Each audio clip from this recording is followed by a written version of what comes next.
सप्तर्षियों के समझाने तथा मेरु आदि के कहने से पत्नी सहित हिमवान का शिव के साथ अपनी पुत्री के विवाह का निश्चय करना तथा सप्तर्षियों का शिव के पास जा उन्हें सब बात ताकर अपने आम को जाना।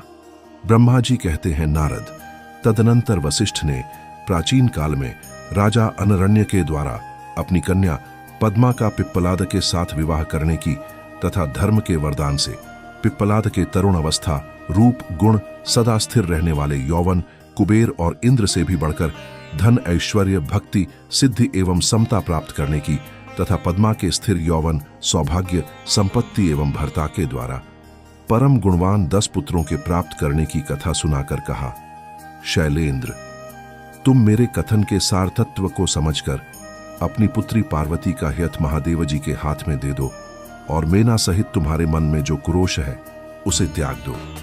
आज से 1 सप्ताह व्यतीत होने पर अत्यंत शुभ और दुर्लभ मुहूर्त आने वाला है। उस समय चंद्रमा लग्न के स्वामी होकर अपने पुत्र बुध के साथ लग्न में ही स्थित होंगे। उनका रोहिणी नक्षत्र के साथ योग होगा। चंद्रमा और तारे शुद्ध होंगे। मार्ग शीर्ष मास के अंतर्गत संपूर्ण दोषों से रहित सोमवार को, जबकि लग्न पर संपूर्ण शुभ ग्रहों की दृष्टि होगी, पाप ग्रहों की दृष्टि नहीं होगी तथा बृहस्पति ऐसे स्थान पर स्थित होंगे जहां से वे उत्तम संतान और पति का सौभाग्य देने में समर्थ होंगे। ऐसे मुहूर्त में तुम अपनी कन्या मूल प्रकृति ईश्वरी जगदम्बा पार्वती को जगत पिता भगवान शिव के हाथ में देकर कृतार्थ हो जाओ। ऐसा कहकर ज्ञान शिरोमणि मुनिवर वशिष्ठ नाना प्रकार की लीला करने वाले भगवान शिव का स्मरण करके चुप हो गए। वशिष्ठ जी की बात सुनकर सेवकों और पत्नी सहित गिरिराज हिमालय बड़े विस्मित हुए और दूसरे दूसरे पर्वतों से बोले। हिमालय ने कहा, गिरिराज मेरु, सह्य, गंधमादन, मंदराचल, मैनाक और विंध्याचल आदि पर्वतेश्वरों, आप सब लोग मेरी बात सुने। वशिष्ठ जी ऐसी बात कह रहे हैं, अब मुझे क्या करना चाहिए, इस बात का विचार करना है। आप लोग अपने मन से सब बातों का निर्णय करके जैसा ठीक समझे वैसा करें। हिमाचल की यह बात सुनकर सुमेरु आदि पर्वत भलीभांति निर्णय करके उनसे प्रसन्नतापूर्वक बोले। पर्वतों ने कहा, महाभाग, इस समय विचार करने से क्या लाभ, जैसा आर्ष लोग कहते हैं उसके अनुसार ही कार्य करना चाहिए। वास्तव में यह कन्या देवताओं का कार्य सिद्ध करने के लिए ही उत्पन्न हुई है। इसने शिव के लिए ही अवतार लिया है, इसलिए यह शिव को ही दी जानी चाहिए। यदि इसने रुद्रदेव की आराधना की है और रुद्र ने आकर इसके साथ वार्तालाप किया है तो इसका विवाह उन्हीं के साथ होना चाहिए। ब्रह्मा जी कहते हैं, नारद, उन मेरु आदि पर्वतों की यह बात सुनकर हिमाचल बड़े प्रसन्न हुए और गिरिजा भी मन ही मन हंसने लगी। अरुंधति ने भी अनेक कारण बताकर, नाना प्रकार की बातें सुनाकर और विविध प्रकार के इतिहासों का वर्णन करके मैना देवी को समझाया। तब शैलपत्नी मेनका सब एक कुछ समझ गई और प्रसन्न चित्त हो उन्होंने मुनियों को, अरुंधति जी को और हिमाचल को भी भोजन कराकर स्वयं भोजन किया। तदनंतर ज्ञानी गिरिश्रेष्ठ हिमाचल ने उन मुनियों की भलीभांति सेवा की। उनका मन प्रसन्न और सारा भ्रम दूर हो गया था। उन्होंने हाथ जोड़ प्रसन्नता पूर्वक उन महर्षियों से कहा। हिमालय बोले, महाभाग सप्तर्षियों, आप लोग मेरी बात सुने। मेरा सारा संदेह दूर हो गया। मैंने शिव पार्वती के चरित्र सुन लिए।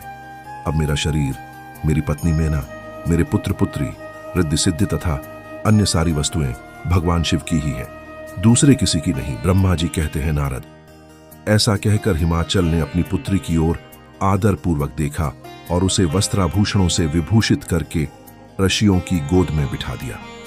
तत्पश्चात वे शैलराज पुण्य प्रसन्न हो उन ऋषियों से बोले, यह भगवान रुद्र का भाग है, इसे मैं उन्हीं को दूंगा, ऐसा निश्चय कर लिया है। आर्षि बोले, गिरिराज, भगवान शंकर तुम्हारे याचक हैं, तुम स्वयं उनके दाता हो और पार्वती देवी भिक्षा है, इससे उत्तम और क्या हो सकता है। हिमाचल, तुम समस्त पर्वतों के राजा, सबसे श्रेष्ठ और धन्य हो। अतः तुम्हारे शिखरों की सामान्य गति है, तुम्हारे सभी शिखर सामान्य रूप से पवित्र एवं श्रेष्ठ हैं। ब्रह्मा जी कहते हैं, नारद, ऐसा कहकर निर्मल अंतकरण, ऐसा कहकर सब मुनियों ने गिरिराज को प्रसन्नता पूर्वक फल फूल दे विवाह के पक्के होने का दृढ़ विश्वास कर लिया। उस समय परम सती सुमुखी अरुंधति ने प्रसन्नता पूर्वक भगवान शिव के गुणों का बखान करके मैना को लुभा लिया। तदनंतर गिरिराज हिमवान ने परम उत्तम मांगलिक लोकाचार का आश्रय ले हल्दी और कुमकुम से अपनी दाढ़ी मूछ का मार्जन किया। तत्पश्चात चौथे दिन उत्तम लग्न का निश्चय करके परस्पर संतोष दे वे सप्तर्षि भगवान शिव के पास चले गए। वहां जाकर शिव को नमस्कार और विविध सूक्तियों से उनका स्तवन करके वे वशिष्ठ आदि सब मुनि परमेश्वर शिव से बोले। ऋषियों ने कहा, देवदेव, महादेव, परमेश्वर, महाप्रभु, आप प्रेम पूर्वक हमारी बात सुने। आपके इन सेवकों ने जो कार्य किया है उसे जान लें। महेश्वर, हमने नाना प्रकार के सुंदर वचन और इतिहास सुनाकर गिरिराज और मीना को समझा दिया है। गिरिराज ने आपके लिए पार्वती का वाग्दान कर दिया है। अब इसमें कोई ननु नच नहीं है। अब आप अपने पार्षदों तथा देवताओं के साथ उनके यहां विवाह के लिए जाइए। महादेव, प्रभु, अब शीघ्र हिमाचल के घर पधारिए और वेदोक्त रीति के अनुसार पार्वती का अपने लिए पाणी ग्रहण कीजिए। सप्तर्षियों का यह वचन सुनकर लोकाचार परायण महेश्वर प्रसन्न चित्त हो हंसते हुए इस प्रकार बोले। महेश्वर ने कहा, महाभाग सप्तर्षियों, विवाह को तो मैंने न कभी देखा है और न सुना ही है। तुम लोगों ने पहले जैसा देखा हो उसके अनुसार विवाह की विशेष विधि का वर्णन करो। महेश्वर के उस लौकिक शुभ वचन को सुनकर वे आशे हंसते हुए देवाधिदेव भगवान सदाशिव से बोले। ऋषियों ने कहा, प्रभु, आप पहले तो भगवान विष्णु को विशेषतः उनके पार्षदों सहित शीघ्र बुला लें, फिर पुत्रों सहित ब्रह्मा जी को, देवराज इंद्र को, समस्त ऋषियों को, यक्ष, गंधर्व, किन्नर, सिद्ध, विद्याधर और अप्सराओं को प्रसन्नता पूर्वक आमंत्रित करें। इनको तथा अन्य सब लोगों को यहां सादर बुलवा लें। वे सब मिलकर आपके कार्य का साधन कर लेंगे, इसमें संशय नहीं है।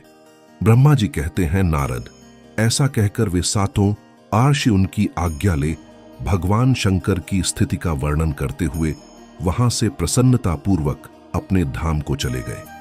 AUM नमः शिवाय।